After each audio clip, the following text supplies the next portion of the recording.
We obviously didn't play very well early, and certainly thought that Georgia Tech had a lot to do with that. I thought they were really sharp offensively in the first 12 minutes.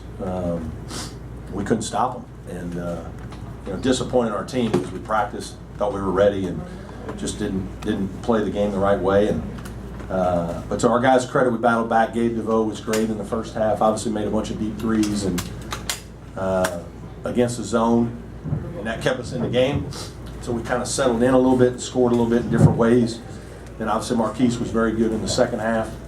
I thought he played great down the stretch. So just a really hard-fought, tough win by our guys. Really proud of them. Also, Clemson escaped away. Marcquise Reed. Oh, I'm sorry. So it was going to be Gabe, but he apparently was in the shower. Marcquise, you had a rough first half, but really came back with a strong second half. What kind of adjustments did you do? I just tried to just keep playing with boys. They played a weird little zone, so just trying to figure that out and get my teammates involved. Eventually my offense will come. What was the play there at the end, Marcquise? What was y'all set up when you made the winning shot? Can't really say the play, but we had just spacing. I had a 4-man on me and just tried to make the play. Coach, were you surprised to get the matchup the last 2 times and 40K Marcquise? Nah, not really. I mean, Josh knows his team better than I do, and obviously Guy did a good job on the first one.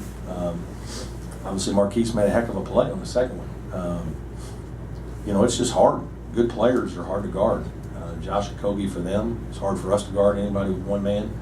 You just try to put somebody on there. Obviously, they tried to use a guy with size, and then back it up with Lammers at the rim, which seems like a good plan to me. Marcquise just happened to make a great play. Brad, every win's good to get, but how big was this one considering everything you guys went through the last couple weeks? Yeah, this was good.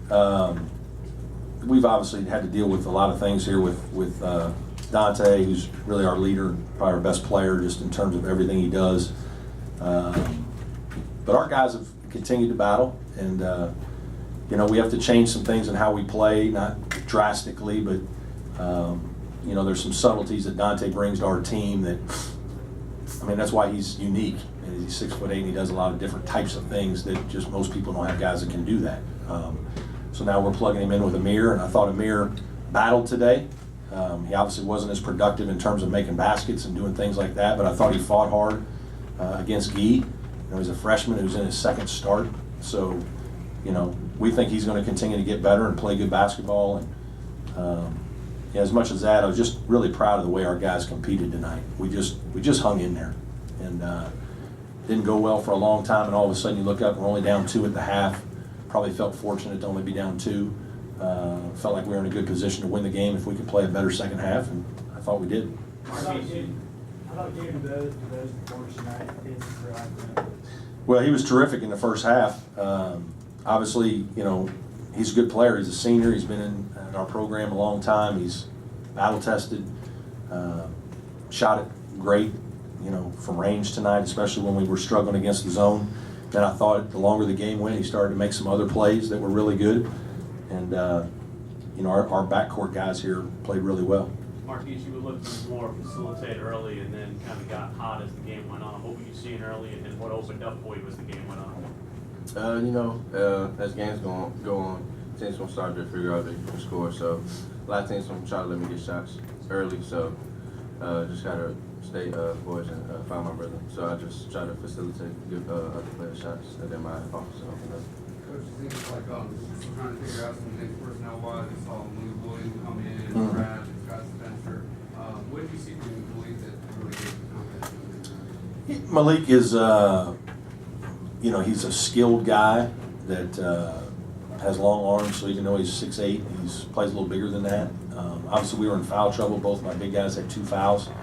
And so we knew that, these are situations where he's going to need to play a few minutes. And, I thought he did fine. He didn't play a lot, but when you're in a one-possession game, that's the hardest thing, is to make your guys that don't play a lot, the guys that play 4 minutes, that might be 8, 9 possessions, depending on how the game's going, to make them understand that those 8 or 9 possessions could ultimately determine the win, a run, a stop, whatever it is.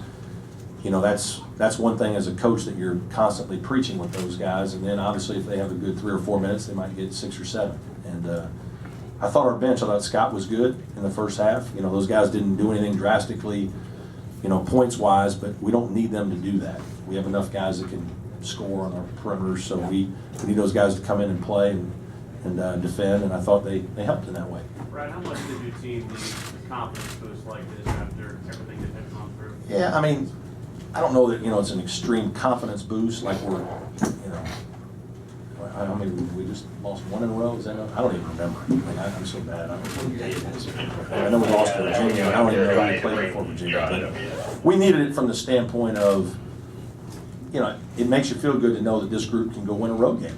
You know, without Dante Grantham, we can go on the road and win in a place that's hard to win in front of a good crowd. And, you know, hopefully what it does is give confidence to the guys that need it on our team. He doesn't need it. You know, most of the Shelton Mitchell and Gabe DeVoe don't need it. They're fine.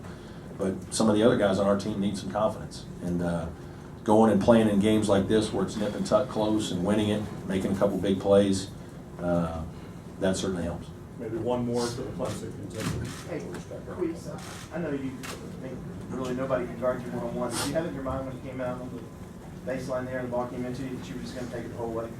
This is my ball, my game. Well, yeah, I kind of look at the matchups. You know, if it's a 4-man on, I'm going to drive